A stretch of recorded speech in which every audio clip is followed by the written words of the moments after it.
It is important to know who you should contact if you experience an emergency. An emergency is a dangerous situation that calls for immediate aid or relief. For example, a fire or a car crash where someone is hurt would be an example of an emergency. Any urgent medical issue is also an emergency.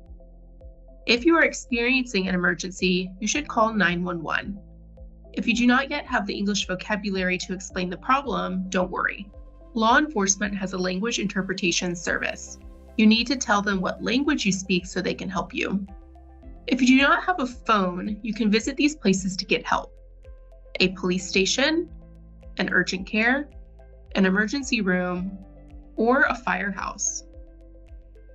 Sometimes you will have other problems that are not necessarily emergencies.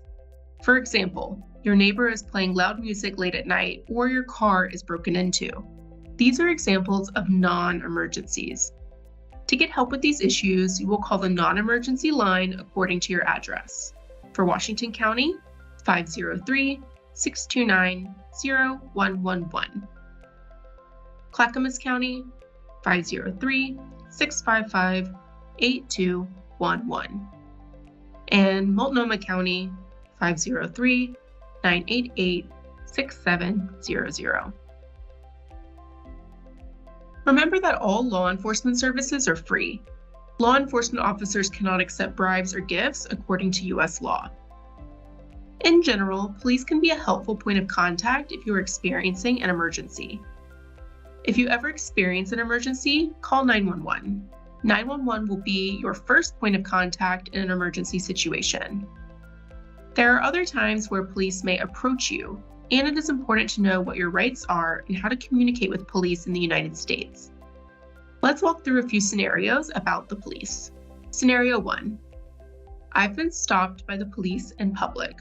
In this scenario, you have the right to remain silent. You can say this out loud if you want to exercise this right. You do not have to consent to a search of yourself or your belongings. Police may still search you if they suspect a weapon.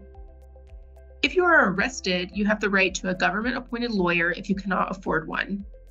You do not have to answer questions about where you were born, whether you are a citizen, or how you entered the country. Scenario 2. I've been pulled over by the police. In this scenario, both drivers and passengers have the right to remain silent. If you are a passenger, you can ask if you're free to leave. Scenario 3. There are police at my door. In this scenario, do not invite the officer into your house. Talk to them through the door. Ask them to show identification. You do not have to let them in unless they can show a warrant.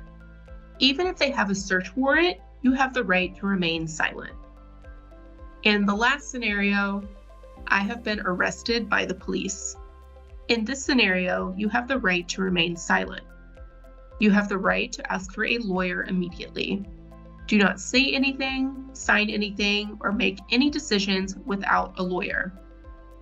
You have the right to make a local phone call. Although police can be a great resource for getting help, it is important to understand your rights so you know how to communicate with police in emergency and non-emergency situations.